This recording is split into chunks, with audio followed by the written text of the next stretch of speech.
What do you think of when someone mentions meditation? No matter how much information about this topic I learn, still one of the first things that come to my mind is a Tibetan monk dressed in bright clothes, sitting cross-legged somewhere at the top of a mountain near a beautiful building, typical for those regions. You already know that the word meditation is derived from Latin and means to contemplate, to ponder. I'm not quite sure how often in English this word is used to describe a thinking process, not in the context of practices I'm going to talk about, but in the country where I was born, it's pretty straightforward and is used only in a sense of such practices.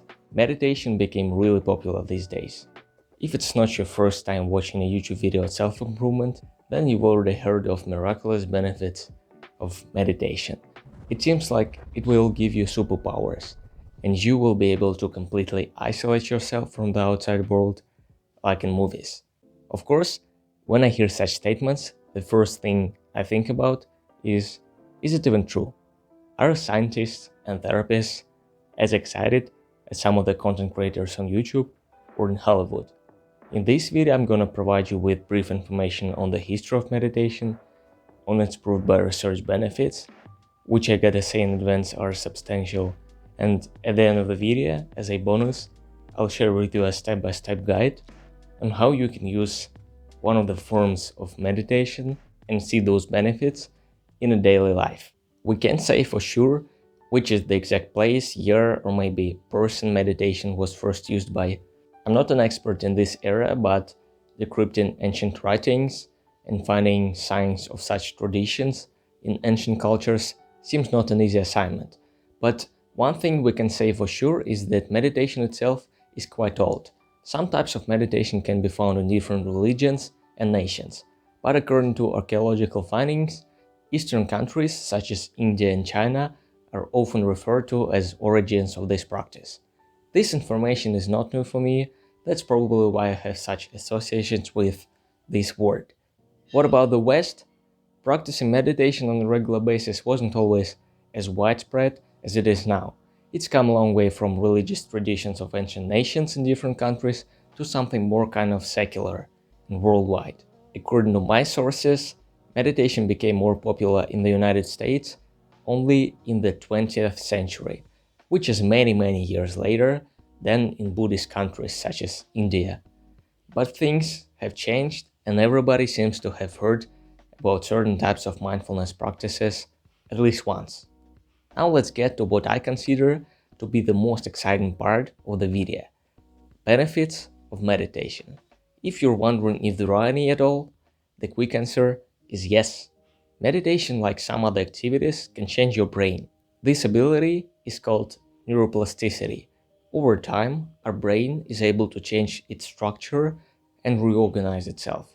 Studies show that meditation can both increase and decrease gray matter volume or density in different regions of the brain, and increases were often detected in regions responsible for interoceptive awareness. Interoception is a collection of senses perceiving the internal state of the body. Indeed, perceiving what's going on inside your body is a part of some of the forms of meditation. As you may guess, there are different types of mindfulness practices. Some of them focus on internal state of your body, some are more focused on the external one. What else can meditation do for you? Depression is relatively common nowadays. It is estimated that 5% of adults suffer from depression globally, and research suggests that in patients with mental health issues, meditation has shown to be effective at decreasing levels of depression. It can also lower levels of stress hormone cortisol and decrease the risk of diseases that arise from stress. Other benefits include decreased negative mood states, including decreases in mood disturbance and anxiety, enhancement of attention, working memory and recognition memory, decreased blood pressure and inflammation, and improved immune function and glucose and insulin resistance. Yoga Nidra, which is another form of mindfulness practice, has shown to improve sleep in people who suffer from chronic insomnia. As for me, these advantages of practicing meditation are quite impressive. This list is compelling, but like when it comes to any other habit, incorporating it into your daily life is pretty challenging. So how much time are we talking about? If you look at studies which I referred to, you may see that in some of them participants meditated for 13, 27, or even 30 minutes per day. I'm pretty sure that not everybody is ready for such a sacrifice, so I suggest starting small and then gradually reaching those numbers if you feel comfortable with such length of practices.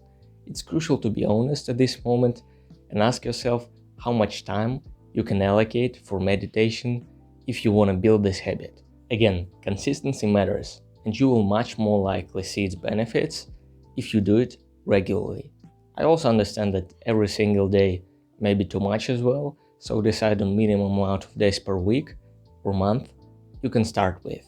Of course, take planning fallacy into consideration. We often tend to be over-optimistic when it comes to time estimates. To be honest, I made this mistake when I tried to stick to this habit for the first time. I decided to meditate for 10 minutes every day, but failed a couple of times and then was hesitant to do it the next day.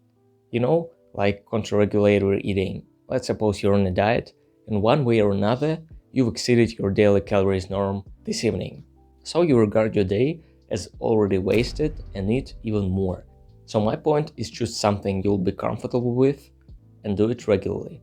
If you skip a day or two, don't overthink it and get back on track as soon as possible. By the way, you can also try guided meditations. There are thousands of such videos on YouTube which you can watch for free. It really helped me overcome everyday resistance that I faced before meditating. I'm gonna create a more concrete video on how to stick to your new habits a little later, so if you're interested in watching it, you can subscribe to my channel. I usually post one video per week that won't take much of your time, nevertheless, may be quite helpful. Now let's get to the final part of the video. How do I meditate? Actually, there are many options to choose from, and it depends. Depends on what is your goal. You can learn which one of them is responsible for. I won't cover it in today's video, but I personally started with 5 minutes of meditating before going to sleep. Perhaps you already know how traditional meditation is conducted, so what I want to talk about is something that I personally have heard of less often. It's called Yoga Nidra. Actually, Yoga Nidra is similar to meditation in some aspects, yet some people don't consider it as a form of meditation. This practice is kind of something between sleep and waking. Again, you can find guided videos on YouTube for any duration you want at zero cost. If you have problems with the sleep, this one I believe is worth your attention. Yoga Nidra, as other mindfulness practices, involves slowing down and taking a laying position. Traditional meditation is usually performed being seated. You can close your eyes, take 3 deep and slow breaths, and slowly start scanning yourself. Focus on certain parts of your body and notice sensations which you experience. Relax, breathe slowly, noticing how your ribcage and abdomen expand and then fall down. Kind of observe yourself. As you've noticed, this practice focuses on interoception. You notice feelings and sensations inside your body. After doing a full body scan from the top of your head to your feet, slowly open your eyes and move your fingers, then wrists, elbows, etc. So it's not that difficult, especially if you do it listening to a script. Okay, I believe it's time to summarize everything I said. Meditation is quite an interesting habit. It's been popularized lately, and in this video we try to find why it is so and if there are any benefits which many of the researchers can agree on.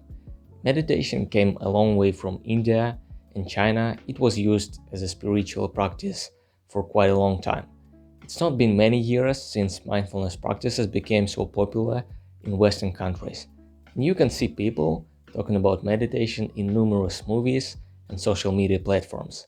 So, what are the benefits you may experience consistently meditating?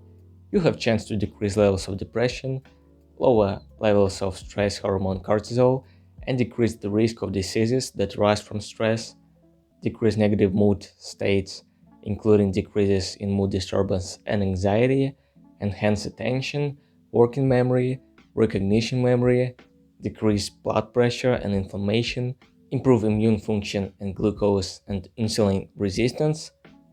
That sounds cool. So what is the next step? Decide on how much time you can spend meditating on a regular basis, and don't overestimate yourself. Be honest.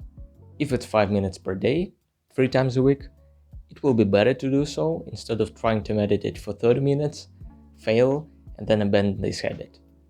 And last thing I talked about was Yoga Nidra. It can improve sleep, so if you have problems with that, you can try guided meditation on YouTube. I truly hope this video is helpful. Subscribe if you want to see more, and have a good day.